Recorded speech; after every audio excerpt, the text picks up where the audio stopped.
Hi hello నమస్తే, నేను మీ Sukanya. Welcome back to my channel.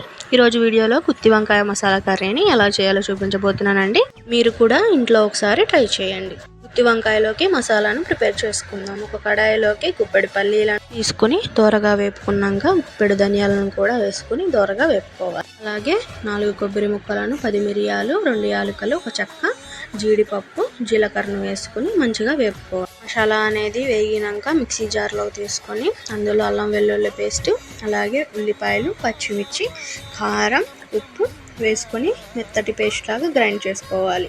కొంచెం చింతపండును కూడా నానబెట్టుకున్నాను. అలాగే గుత్తి వంకాయలను నేను చూపించిన విధంగా కట్ చేసుకోవాలి. కడాయిలో ఆయిల్ తీసుకొని ఆయిల్ హీట్ అయ్యాక వంకాయలను వేసుకొని కొంచెం పసుపు, ఉప్పును తీసుకొని తిప్పుకోవాలి. వంకాయలు అనేవి సాఫ్ట్ అయ్యాక ఒక గిన్నెలోకి తీసుకోవాలి.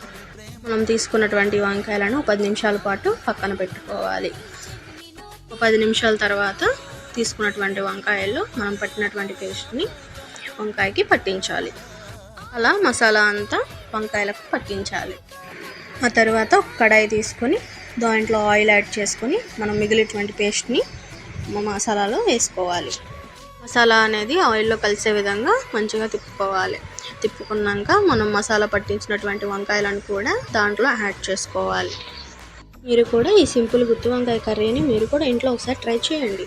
వంకాయలన్నిటినీ మసాలాలో వేసిన తర్వాత ఒక పావు గంట సేపు మూత పెట్టి లో ఫ్లేమ్లో అడ్జస్ట్ చేసుకుంటూ కుక్ చేసుకోవాలి. ఇట్లా కుక్ అయిన తర్వాత మనం ముందుగా కలిపి పెట్టుకున్నటువంటి చింతపండు రసాన్ని కూడా మనం దాంట్లో కొంచెం యాడ్ చేసుకోవాలి. ఎందుకు అంటే కర్రీకి మంచి టేస్ట్ని ఇస్తుంది. పులుపుని యాడ్ చేసుకున్నాక కర్రీని మంచిగా తిప్పుకొని మూత పెట్టుకొని లో ఫ్లేమ్లో ఒక 10 నిమిషాల పాటు మళ్ళీ కుక్ చేసుకోవాలి.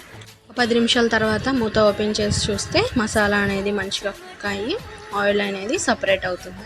అప్పుడు మనం కొంచెం వాటర్ అనేది దీంట్లో యాడ్ చేసుకోవాలి. చేసుకున్నాక కూరని కొంచెం అడ్జస్ట్ చేసుకొని ఒక 10 నిమిషాల పాటు మూత పెట్టుకొని లో ఫ్లేమ్లో కుక్ చేసుకోవాలి. 10 నిమిషాల తర్వాత కర్రీ అనేది దగ్గర పడినప్పుడు కొంచెం కరివేపాకును, కొంచెం కొత్తిమీరను తీసుకొని కర్రీలో యాడ్ చేసుకొని ఒక 10 నిమిషాల పాటు మళ్ళీ కుక్ చేసుకుందాం. ఒక 10 నిమిషాల తర్వాత చూస్తే మన సింపుల్ గుత్తి వంకాయ మసాలా కర్రీ రెడీ. చాలా ఈజీగా చేసుకోవచ్చండి. మీరు కూడా ఒకసారి ట్రై చేయండి. చూసారా ముక్క అనేది ఎంత సాఫ్ట్గా కుక్ అయిందో.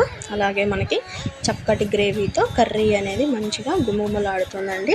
తర్వాత స్టవ్ ఆఫ్ చేసుకొని కొంచెం కొత్తిమీరని యాడ్ చేసుకొని ఒక 10 నిమిషాల పాటు పక్కన ఉంచుకుంటే మన కర్రీ అనేది రెడీ.